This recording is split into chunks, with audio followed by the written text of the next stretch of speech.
Dzina la Atate ndi la Mwana ndi la Mzimu Woyera. Amen. Mulungu wanga bwerani mudzandithandize.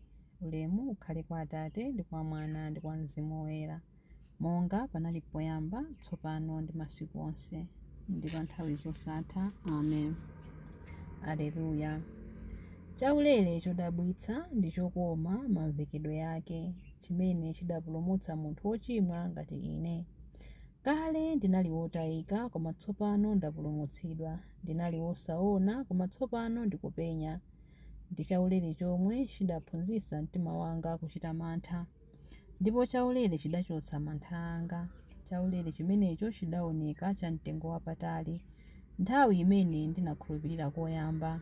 Mu zoopsa zambiri, ntchito zolemetsa ndi misampha ndidadutsamo kale. Chaulere chimenechi chandisamalira mwamtendere kufikira lero lino, ndipo chaulere chidzandiperekeza ku nyumba kwanga.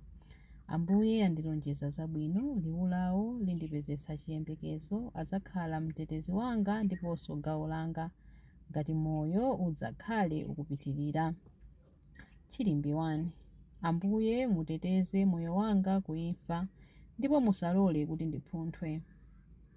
Ndimakonda chauta chifukwa amamva mawu anga omupempha.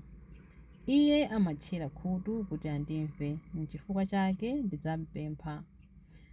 Nthawi zonse pamene ndili moyo, misampha ya imfa idandizinga. Zoopsa za mdziko la akufa zidandigwera. Ndidaona mavuto nkugwidwa ndi nthumazi.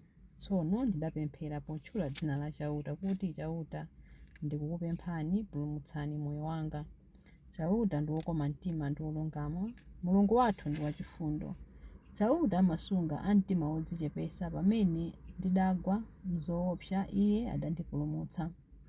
Iwe mtima wanga, bwera ku malo ako opumulira, chifukwa chauta wakuchitira zokoma. Pakuti inu chauta mwandipulumutsa ku imfa, mwaletsa misozi yanga, mwanditeteza kuti ndisapunthwe. Ndimayenda pamaso pa chauta m'dziko la moyo. Ulemu ukhale kwa Atate ndi kwa Mwana ndi kwa Mzimu Woyera, monga panali poyamba, tsopano ndi masiku onse ndi pa nthawi zosatha. Amen. Ambuye muteteze moyo wanga ku imfa, ndipo musalole kuti ndipunthwe. Chilimbi 2. Chithandizo changa chifumira kwa Mulungu amene analenga dziko lakumwamba ndi lapansi. Ndimakweza maso anga ku phiri, kodi chithandizo changa chimachokera kuti? Chithandizo changa nchochokera kwa chauta amene adalenga kumwamba ndi dziko lapansi. Sadzalola phanzi lako kuti literereke. Iye amene amakusunga sadzaodzera. Zoonadi, amene amasunga Israeli ndithudi sadzaodzera kapena kugona. Chauta ndiye amene amakusunga. Chauta ndiye mtetezi wako. Ali kudzanja lako lamanja. Dzuwa silidzakupweteka masana, mwezi sudzakuvuta usiku. Chauta adzakuteteza ku zoyipa zonse, adzasamala moyo wako.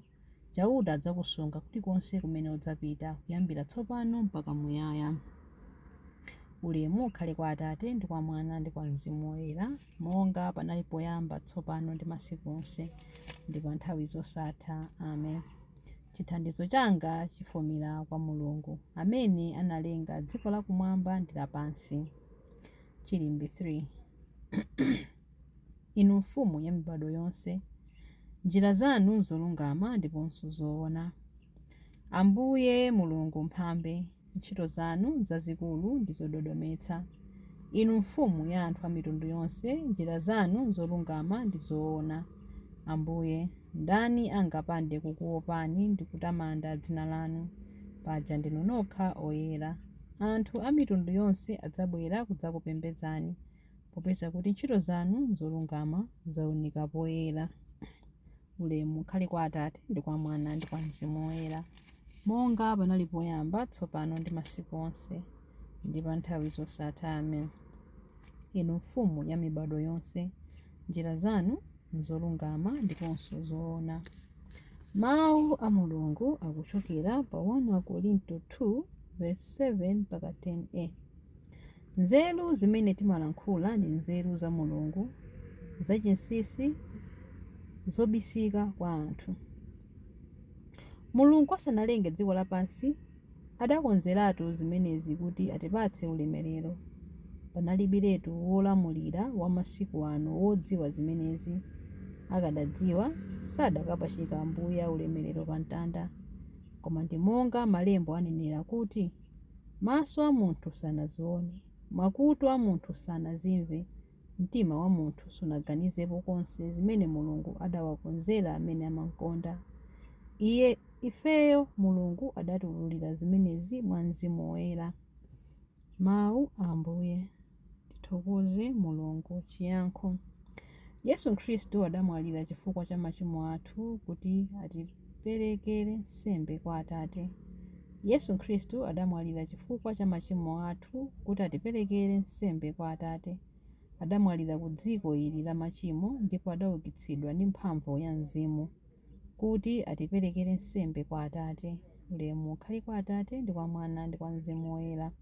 Yesu Khristu adamwalira chifukwa cha machimo athu kuti atiperekere nsembe kwa Atate. Chilimbi cha nyimbo ya Amayi Mariya. Mukumbukire chisoni chanu Ambuye, lonjezo lanu la chifundo lomwe mudachita ndi makolo athu. Mukumbukire chisoni chanu Ambuye, lonjezo lanu la chifundo lomwe mudachita ndi makolo athu. Mtima wanga ukutamanda Ambuye, ndipo mzimu wanga ukukondwera mwa Mulungu mpulumutsi wanga, popeza kuti wayang'ana kutsika kwa mtumiki wake. Ndithu kuyambira tsopano anthu a mibado yonse adzanditcha odala. Iye amene ali wamphamvu wandichitira zazikulu, ndipo dzina lake loyera. Amawachitira chifundo anthu a mibado ndi mibado amene amamulemekeza. Wachita zamphamvu ndi dzanja lake. Wabalalitsa anthu a mtima onyada.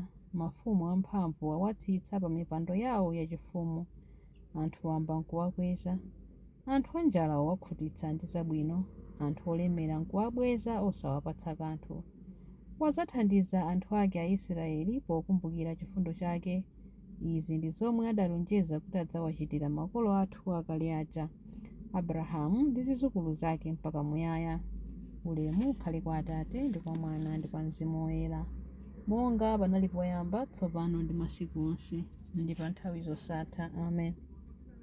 Mukumbukire chisoni chanu Ambuye, lonjezo lanu la chifundo lomwe mudachita ndi makolo athu. Mapemphero.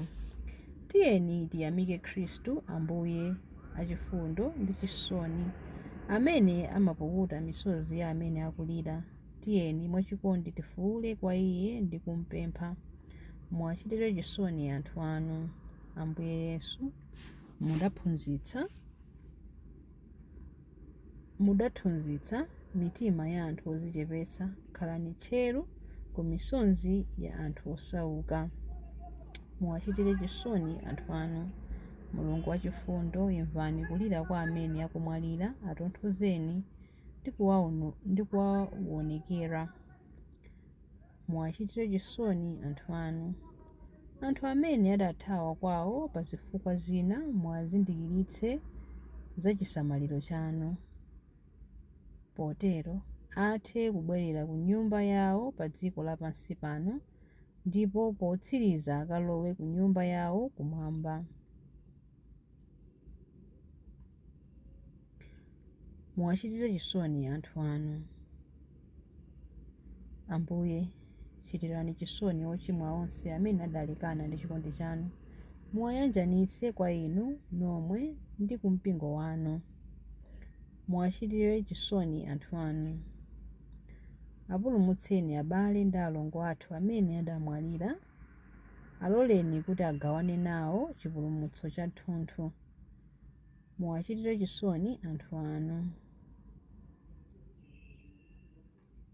Muwachitire chisoni anthu anu pamene tikupemphera kuti: Atate athu muli kumwamba, dzina lanu liyeretsedwe, ufumu wanu udze, kufuna kwanu kuchitidwe monga kumwamba choncho pansi pano.